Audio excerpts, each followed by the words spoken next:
ಜನಕ್ಕೆ ಸಂತಸವೀವ ಘನನು ನಾನೆಂದೆಂಬ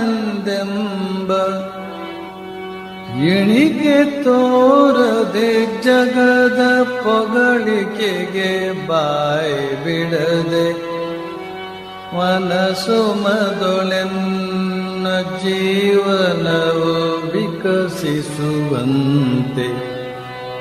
ಮನವನನುಗೊಳಿಸು ಗುರುವೇ.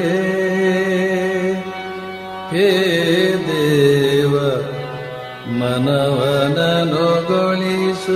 ಗುರುವೇ.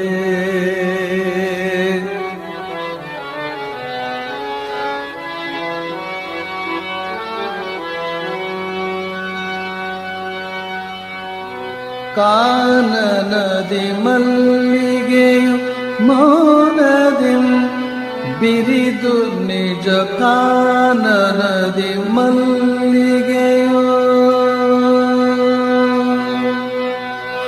ಕಾನನದಿ ಮಲ್ಲಿಗೆ ಮೌನದಿಂ ಬಿರಿದು ನಿಜ ಸೌರಭವ ಸೋಸಿ ನಲವಿಂ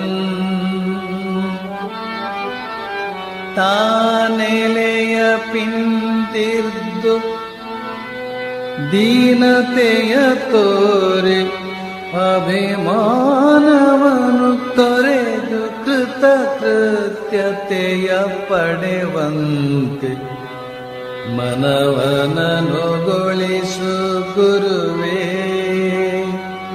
ಹೇ ದೇವ ಮನವನನುಗೊಳಿಸು ಗುರುವೇ.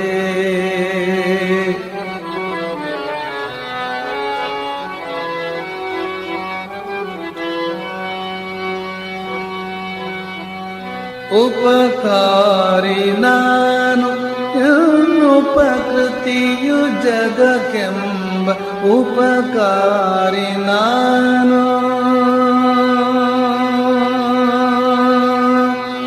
ಉಪಕಾರಿ ನಾನು ಉಪಕೃತಿಯು ಜಗಕ್ಕೆಂಬ ವಿಪರೀತ ಮತಿಯ ನುಡಿದು ಉಪಕಾರಿ ನಾನು ಉಪಕೃತಿಯು ಜಗಕ್ಕೆಂಬ ವಿಪರೀತ ಮತಿಯ ನುಡಿದು ವಿಪುಲಾಶ್ರಯವನೀವ ಸುಫಲ ಸುಮಭರಿತ ಪಾದ ಪದತೆ ನೈರ ಮಾದೊಳ್ಪಿನಿಂಬಾಳ್ವವಲು ಮನವನನುಗೊಳಿಸು ಗುರುವೇ. ಹೇ ದೇವ ಮನವನನುಗೊಳಿಸು ಗುರುವೇ.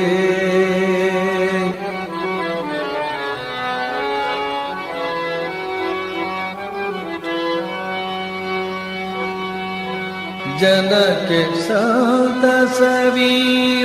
ಘನನು ನಾನೆಂದೆಂಬ ಎಣಿಕೆ ತೋರದೆ ಜಗದ ಪೊಗಳಿಕೆಗೆ ಬಾಯಿ ಬಿಡದೆ ಮನಸ್ಸು ಮದೊಳೆನ್ನ ಜೀವನವು ವಿಕಸಿಸುವಂತೆ ಮನವನನುಗೊಳಿಸು ಗುರುವೇ.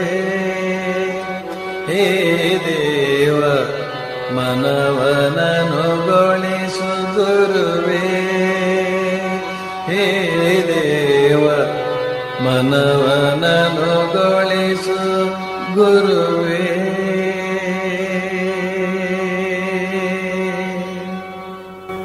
ಹೇ ದೇವ ಮನವನನುಗೊಳಿಸು ಗುರುವೇ. ಈ ಹಾಡಿನಲ್ಲಿ ಗುರು ಬೇರೆ ದೇವರ ಬೇರೆ ಅಲ್ಲ ಅಂತ ಬಹಳ ಚೆನ್ನಾಗಿ ತಿಳಿಸಿದ್ದಾರೆ. ಉಪಕಾರಿ ನಾನು ಎನ್ನ ಉಪಕೃತಿಯು ಜಗಕ್ಕೆ ಎಂಬ ವಿಪರೀತ ಮತಿಯನ್ನು ಉಳಿದು, ಅಂದ್ರೆ ವಿಪರೀತ ಮತಿ ಅಂದ್ರೇನು? ದುರ್ಬುದ್ಧಿ ಅಂತ ಅರ್ಥ, ಅಷ್ಟೇ, ಇನ್ನೇನಿಲ್ಲ. ಆ ದುರ್ಬುದ್ಧಿಯನ್ನು ಬಿಟ್ಟು ವಿಪುಲಾಶ್ರಯವನೀವ, ವಿಪುಲ ತುಂಬ ಅಂತ ಅರ್ಥ. ವಿಪುಲ ಅಂದ್ರೆ ತುಂಬ, ತುಂಬ ಆಶ್ರಯವನ್ನು ನೀಡುವ ಮರ ಇದೆಲ್ಲ, ಎಲ್ಲ ಪಕ್ಷಿಗಳಿಗೆಲ್ಲ ಆಶಯವನ್ನು ಕೊಡ್ತಾ ಇರ್ತದೆ. ಅಷ್ಟೇ ಅಲ್ಲ, ಸುಫಲ ಸುಮ ಭರಿತ, ಒಳ್ಳೆ ಹೂಗಳು, ಒಳ್ಳೆ ಸುವಾಸನೆ, ಅಷ್ಟನ್ನೆಲ್ಲ ಕೊಟ್ಟು, ಆಶಯವನ್ನು ಕೊಟ್ಟು, ತಂಪನ್ನು ಕೊಟ್ಟು, ಮನಸ್ಸಿಗೆ ಹರ್ಷವನ್ನು ಉಂಟು ಮಾಡತಕ್ಕಂತಹ ಒಂದು ಉಪಕಾರ ಮಾಡ್ತಾ ಇದೆ. ಯಾವುದದು? ಮರ. ಪಾದಪ. ಪಾದಪ ಅಂದ್ರೆ ಮರ. ಪಾದಪ ಅಂದ್ರೇನು? ಮರ. ಆ ಮರ ನೆರಳು ಕೊಟ್ಟು, ಹೂ ಕೊಟ್ಟು, ಹಣ್ಣು ಕೊಟ್ಟು, ಆಶ್ರಯ ಕೊಟ್ಟು, ತಂಪು ಕೊಟ್ಟು, ಅಷ್ಟಾದ್ರೂ ಕೂಡ ನಾನು ಕೊಟ್ಟೆ ಅಂತ ಅದು ಹೇಳೋದಿಲ್ಲ. ಅಂದ್ರೆ ಅದಕ್ಕೆ ಹೇಳಕ್ ಬರಲ್ಲ ಅಂತಾನೆ, ಆ ವಿಚಾರ ಬೇರೆ. ಅದಕ್ಕೇನೋ ಹೇಳಕ್ ಬಂದ್ಬಿಟ್ಟಿದ್ರೆ ಎಲ್ಲ ಎಲೆಗಳ ಮೂಲಕನೂ ಹೇಳ್ಬಿಡ್ತಿತ್ತೋ ಏನೋ, ಪರಪರ ನಾನೇ ಎಲ್ಲ ಮಾಡಿದಿಲ್ಲ ಅಂತ ಹೇಳ್ತಿತ್ತೋ ಏನೋ. ಆದ್ರೆ ಇಲ್ಲಿ ಆ ಉದಾಹರಣೆ ಕೊಡ್ತಾ ಇದ್ದಾರೆ, ಆ ಮರದಿಂದ ಪಾಠವನ್ನು ಕಲಿತ್ಕೋ ಅಂತ.